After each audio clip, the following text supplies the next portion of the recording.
supply chains, there's often somewhat of a catch-22 between the optimum decisions you can take today and how these can affect the decisions you can take tomorrow. As such, today on LokadTV, we're delighted to be joined by Warren Powell, who's going to discuss with us the difference between policy and point forecasts and how these can be used to optimize those catch-22 decisions. So Warren, thanks very much for joining us live from the States today. As always, we like to start off by just learning a little bit about our guests. So perhaps you could just kick things off by telling us a bit about yourself. First of all, thanks for inviting me on the program. I've really enjoyed doing what I'm doing and appreciate the opportunity to talk about it. I taught at Princeton for 39 years.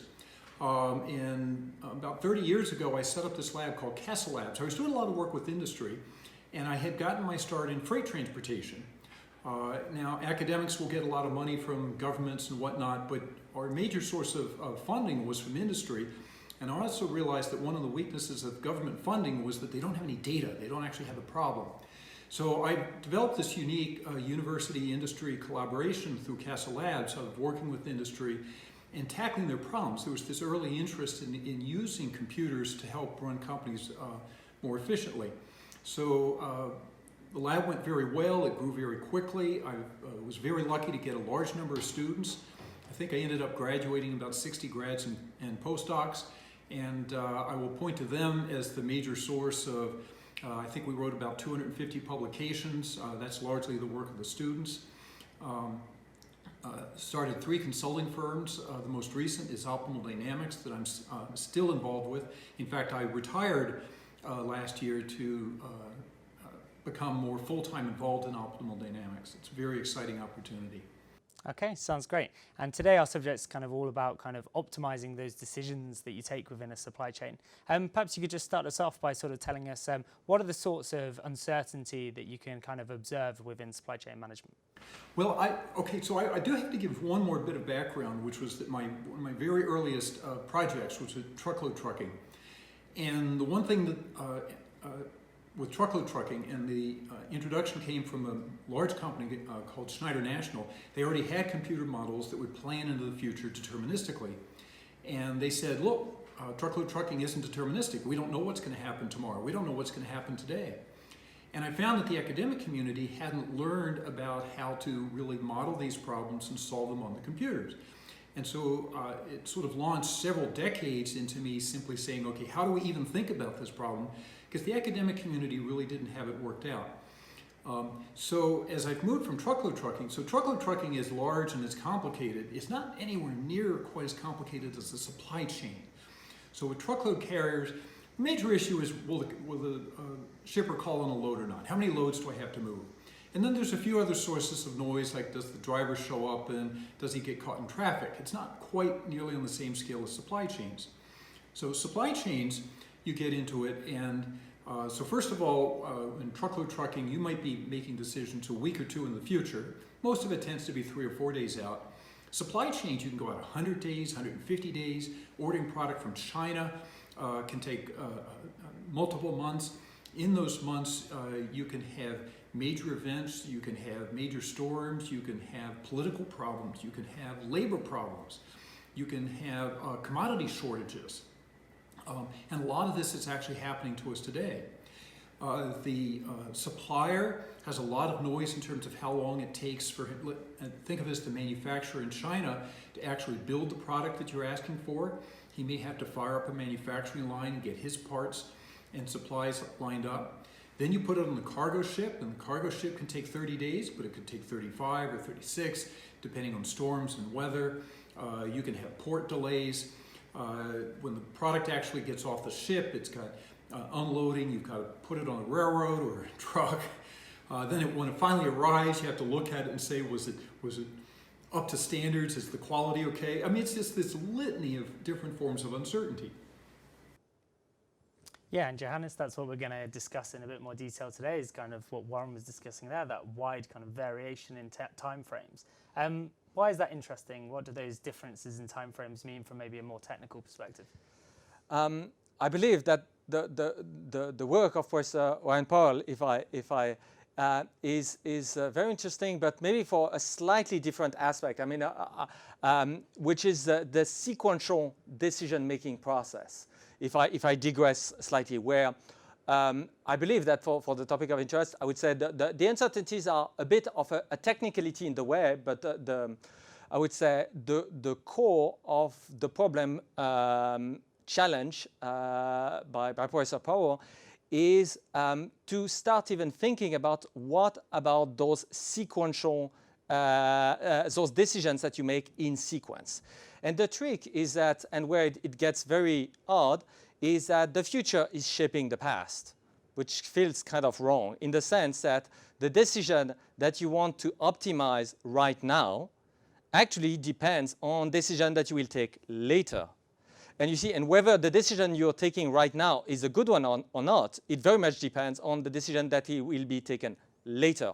So just an example to clarify this sort of situation. Let's say you're ordering from an overseas supplier with an MOQ. So you have minimal order quantity, and you order tons of products from this supplier, and you have to reach, a full container. Okay. Now the thing is, you're passing an order, a full container. The container may contain, hundreds of different products. Is it a good order? Well, it depends. It depends when will you actually pass the order for the next containers.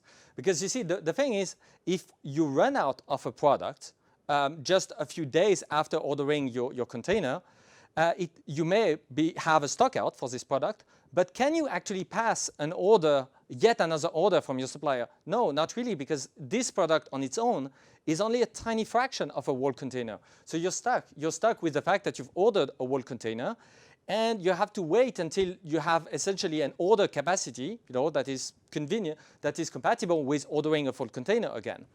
And so the decision that you're about to make, is it the right one, depends on when will you make your next decision.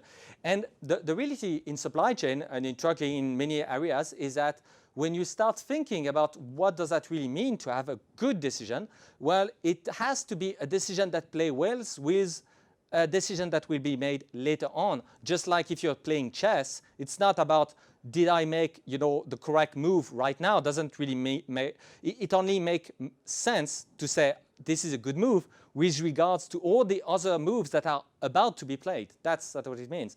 And then the question is that suddenly the problems becomes very difficult to even approach the problem mathematically, because suddenly you're thinking about, okay, I have a decision, and you can think I have different quantities I can choose, but then you have some kind of a recursive perspective where you have to think about all the future decisions that have not been made, and you're asking yourself, I want to optimize this decision. I have not taken yet my decision, and yet I have to factor in future decisions that are not even made yet either. You see, so you have this chicken-egg problem, and mathematically it is difficult and it is puzzling. And I think part of the process of the work of Professor Powell was to actually I would say consolidate, a corpus of mathematical framework, mathematical approaches, so that you can even, start thinking numerically about those problems in ways that are kind of consistent. Okay, I really like that kind of analogy of it being kind of similar to chess and very much dependent on what the other person is perhaps doing and what else is going on in the world.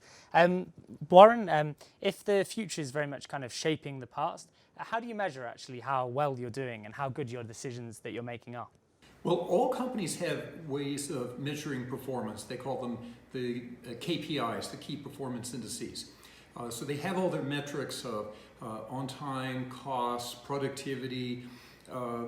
Companies have dozens and dozens and sometimes hundreds of these metrics. You use these same metrics. What we tend to do is to run simulations. It would be nice if we had a deterministic world. Imagine Google Maps, where we sort of pretend that we know all the travel times and we see the whole path to the destination. Supply chain's, too messy. Goes too far out, there's too many random things that can happen, so it's not one path, it's many. So rather than looking in the future and thinking that you're going to know exactly what's going to happen, by the way, the chess analogy is a good one, but if you're playing against an expert chess player, he tends to be very predictable. Imagine that they're playing against a less expert chess player. That's a little bit more because they behave unpredictably. The problem actually gets much more complicated.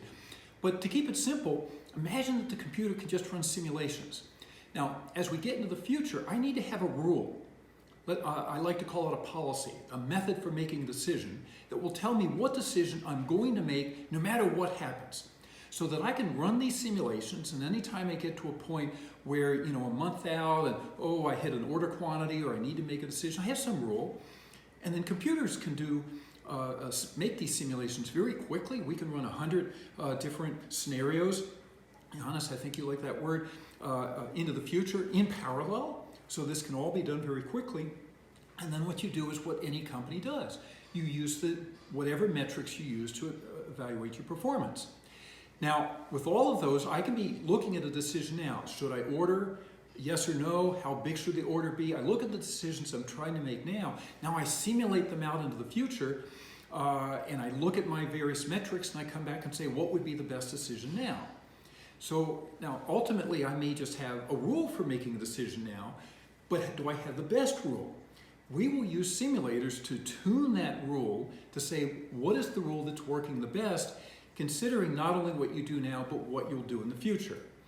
One example that's very simple in inventory is the simple order up to policy. That doesn't even look into the future, it's just a rule, but if you tune it, the rule works pretty well for relatively simpler problems. As we get to more complex problems where do I place an order for a carload from China arriving 90 days from now, that decision actually needs to take into account some things that I already know. I already know that I've made orders in the past. Maybe I know something about that hurricane coming in. And then there's a lot of things that I don't know. I just simulate them. And then I look at my choices now and pick the one that gives me the best metrics for the future.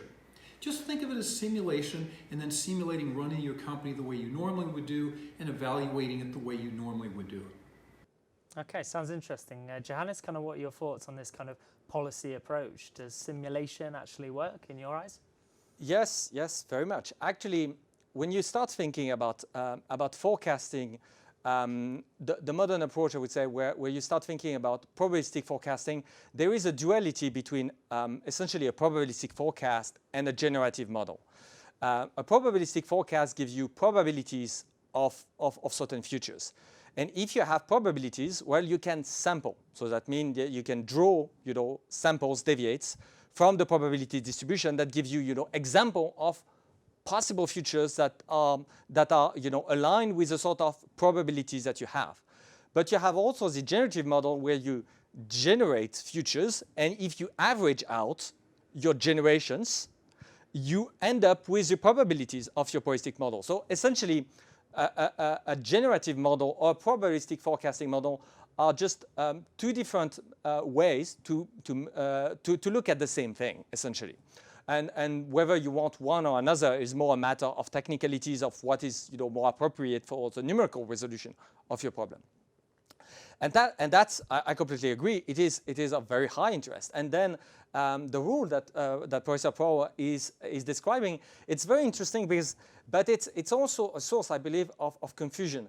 It's the key essence of the mathematical trick to optimize those sequential decisions. So we are trying to de-entangle this problem of I am optimizing the decision of today and the decision of tomorrow.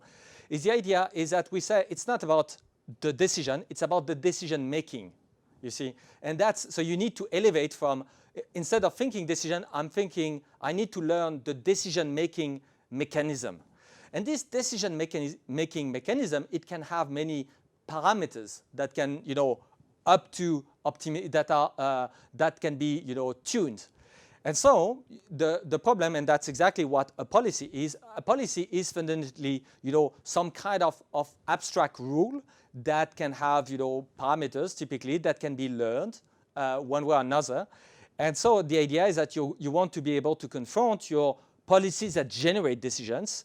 And in order to have something to confront, if you have a policy, you need to have something where you can confront your policy against, and that's typically going to be a generative model that can be generated from a probabilistic forecast or different ways. By the way, the interesting thing is that of thinking, simulation as a probabilistic forecast is that it helps you think about the accuracy. Because when people say, oh, we do simulation, there is a big question, is your simulation, an accurate depiction of your future?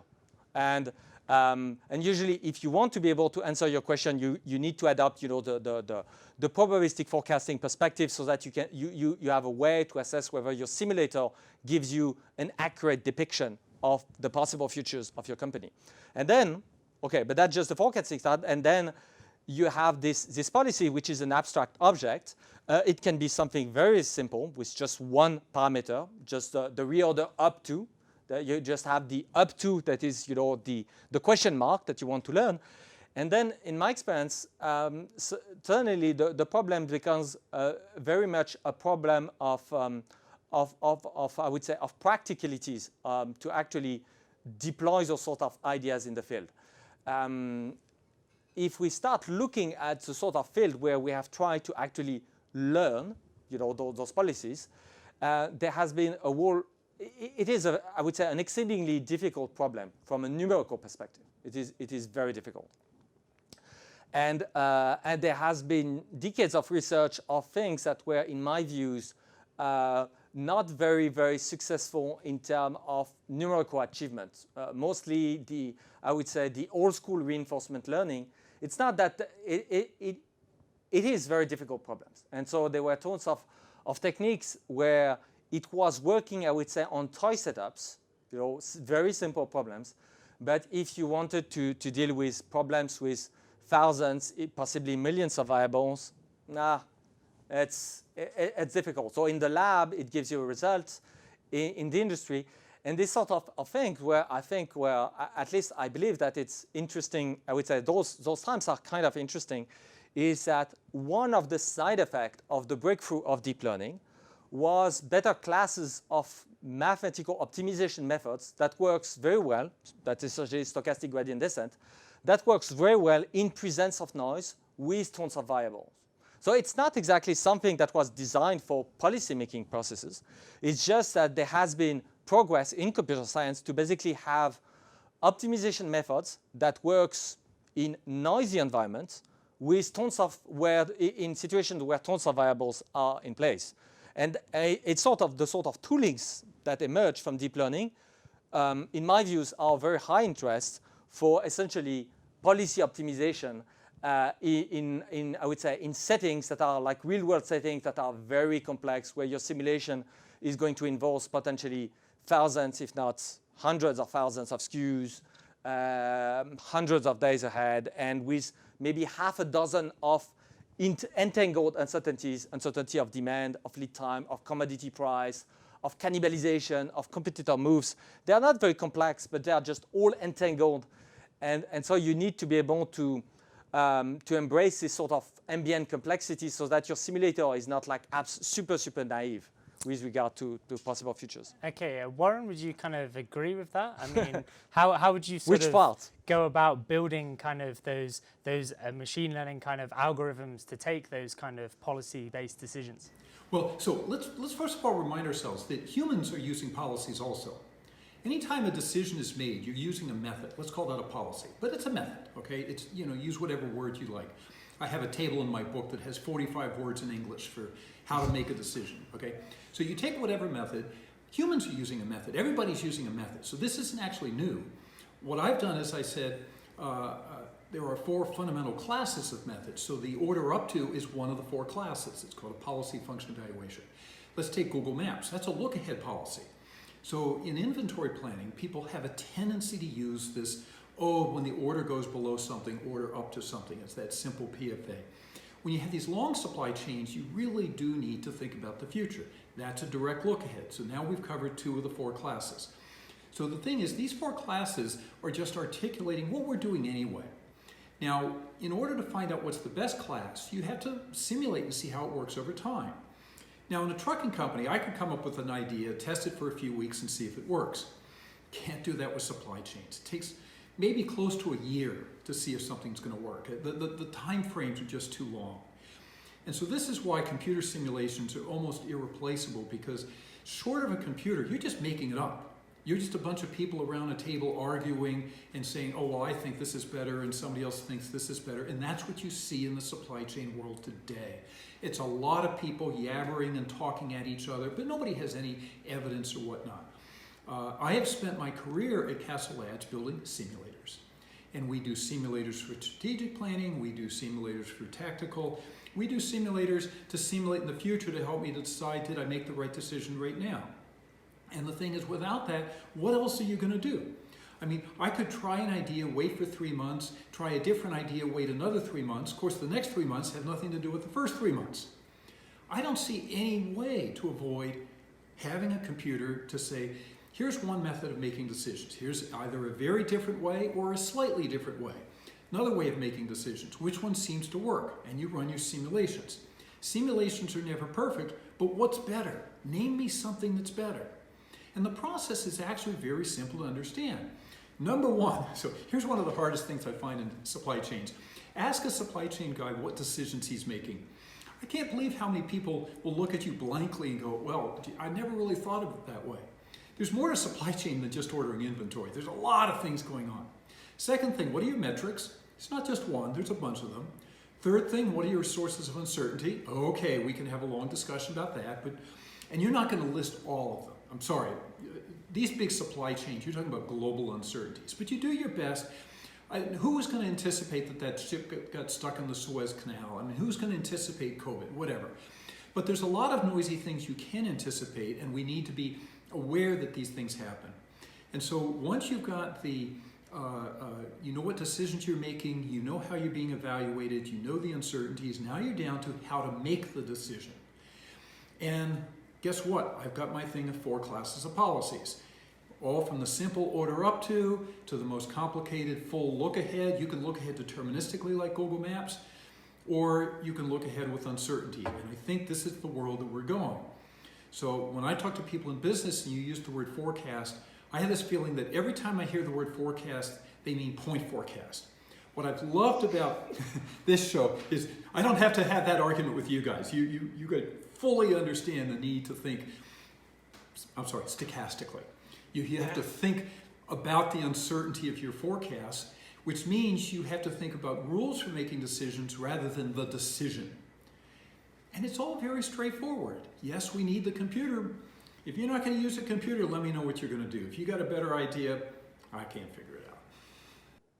Okay. And Joannes, how much kind of confidence can we have then in these kind of policy-based approaches? I mean, how solid are these mathematical kind of modelizations? I mean, first, I would agree that, you know, the counterpoint is let's have an endless s&op meeting is indeed, I mean, it's not very, very productive. But one of the problems that, and I believe it was a valid criticism, so I'm going to play the devil advocates against, you know, numerical methods, is that, as was saying, you know, Russell-Lakoff, you know, almost 40 years ago, we have methods that can be mathematically very sophisticated, but contextually incredibly naive. And so the problem is that we need to start thinking in terms of how much credibility can we have on those sort of projection of the future. And the reality is that there are many, many, you know, popular methods that are still widely used in large supply chains that are complete garbage. And thus, I understand the position of a manager that is looking at a fancy computer simulation that might be very sophisticated, but that completely missed the point, and something that is just guesswork and that is kind of approximately correct. And just to give you a more concrete example, I would say that probably almost every single large fashion brand nowadays does forecast.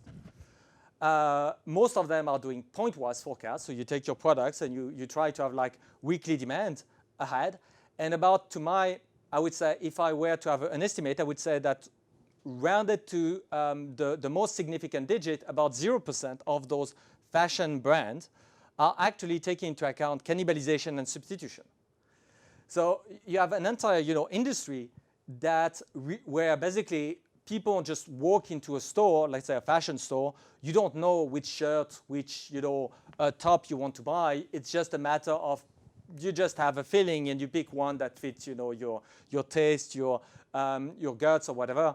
And you can see that you have massive, you know, effect of substitution and cannibalization at play. I know that when I walk into a men's fashion store, and if there is like 20 different white shirts, you know, just like that, I mean, they are, I'm not an expert, they really kind of look the same. So I end up favoring one over the other, but it's not like I had like an absolute idea of which barcode I wanted to take when I went into the store. And long story short, if you have a forecasting model that ignores something that is absolutely massive, like substitution, I mean, people who want to buy garments, they are going to pick something that fits, and even if it's not exactly sort of barcodes, if you have something that ignores that, how much trust can you have in the mathematical model? So, and that's a problem where I see that there has been a lot of ongoing skepticism that was, I think, warranted, because managers were looking at those fancy methods and were saying, do you deal with something as basic as substitution? No, we don't. Do you take into account the fact that at the end of the season, if we start giving away large discounts, people are going to get used to the fact that our brand gives a lot of discounts away, and so for the next collection, people will actually wait until it is the sales season so that they can benefit from the discount. So people are smart. So you see, that's why my take is that if you have desperately, naive modelization versus gut feeling is nearly always more correct. You see, it is better to be approximately correct than exactly wrong. And usually, when you have those super naive modelization, you definitely have the exactly wrong kind of answers out of the box. But I agree that with proper care and proper understanding of the model, but that requires some kind of mechanical sympathy. That requires, to embrace the problem and to figure out, heuristics or whatever, that's a grand word, so that you can, be approximately correct. And I think there is nothing, impossible. It just requires a bit more love and sympathy for the problem. And then suddenly, yes, computers just completely crush the sort of guesswork that you can make. I love about that example. You have two issues, like the randomness of choosing one shirt. Okay, the mathematical models do a fine job with that. But that other one of, are you thinking about that if you discount it, the marketplace will get used to the discount? Now that's exactly the type of subtle modeling that a naive model could easily overlook and come back and say, here's what you should be doing. You can just do this to cut your price, utterly ignoring the fact that if you cut your price, the market becomes used to it. That's a fabulous mistake, and it's not a small mistake, it's a big mistake. And this is where people will have a gut feel. Models should be able to handle that, but a simple model won't.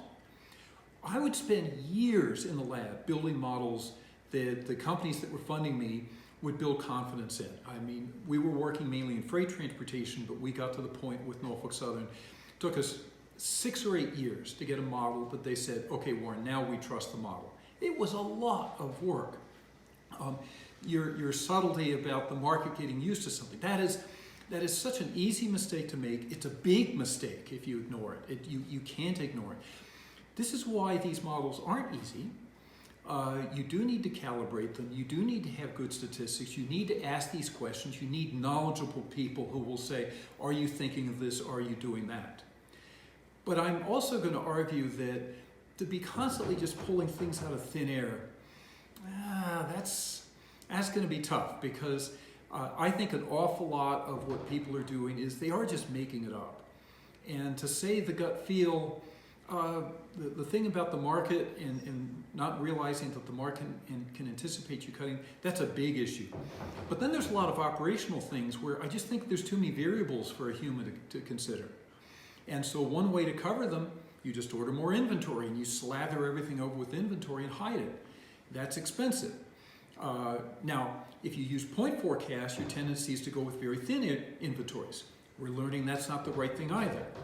So I think that what we can do is move things forward. We've got to be more realistic. We've got to be intelligent. We've got to be asking the right questions.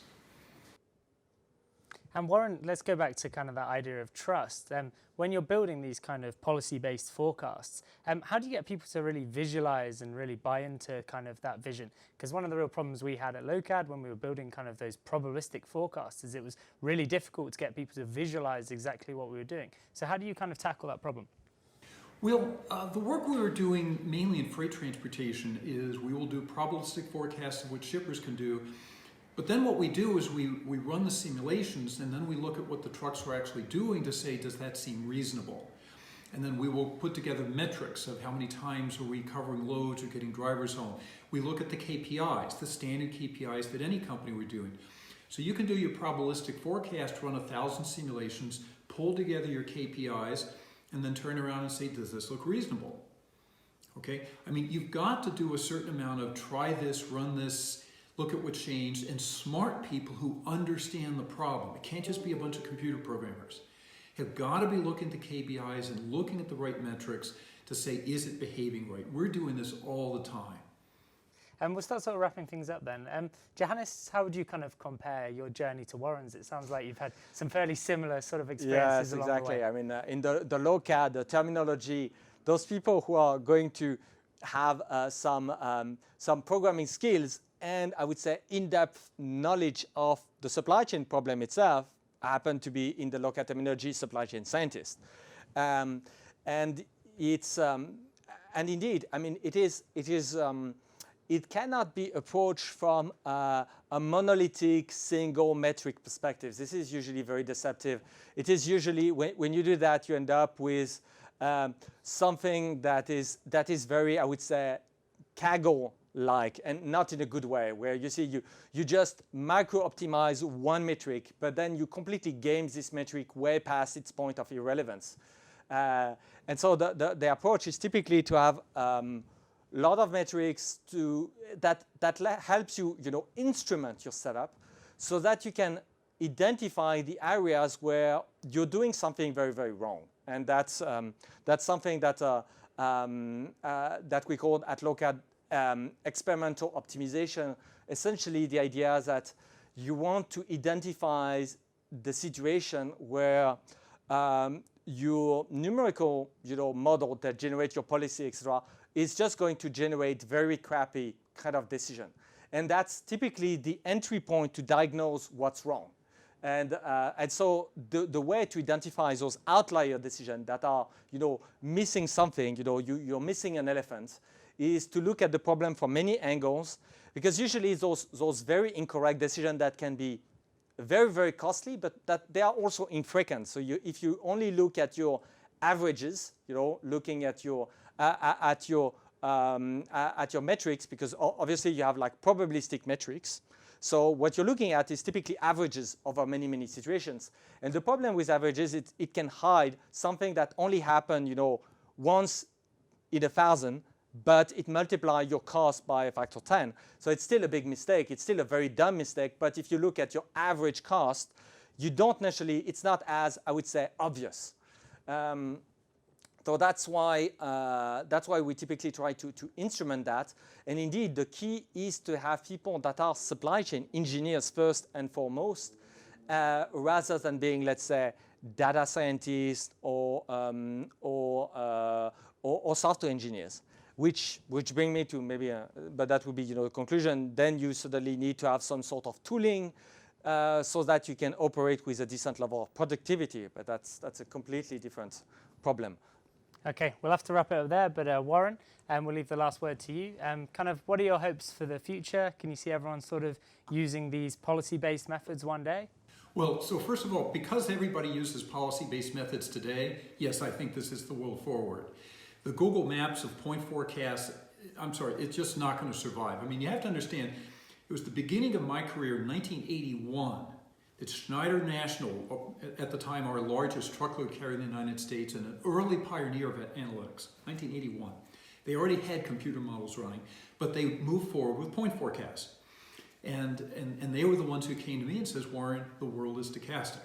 So now we move to the world of supply chain management. Sorry, point forecasts just aren't going to work. I mean, maybe somebody in their mind, it's just not the real world. And this notion of a policy-based thing, this describes how people make decisions now.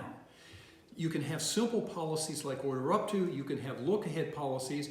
Now people, when they say look ahead, they tend to think deterministically, this is where things have to be new. No, you have to think look ahead with uncertainty.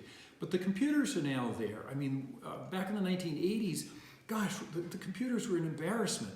You know, now we sit on the cloud and we'll run 50 scenarios in parallel and come back. And instead of averages, we'll say, how often did this bad event happen? We'll assess risk. Now, all the other issues, Joannes, that you raised are still valid. I mean, you still have to model the problem appropriately. But at some point, you're going to have that crossover of, yeah, but what the computer's doing is still a lot better than what any human could do. And so I think that it's tremendously exciting that the time is right. We're already doing this in the truckload industry. I've written supply chain simulators, but mainly just as simulators. I think moving the simulator into the field that says, okay, now I'm going to think about what might happen in the future to help me make a decision now, I think that time is starting to get close. Okay, brilliant. We're going to have to wrap it there, but gentlemen, thank you both for your time. So that's everything for this week. Thanks very much for tuning in, and bye for now.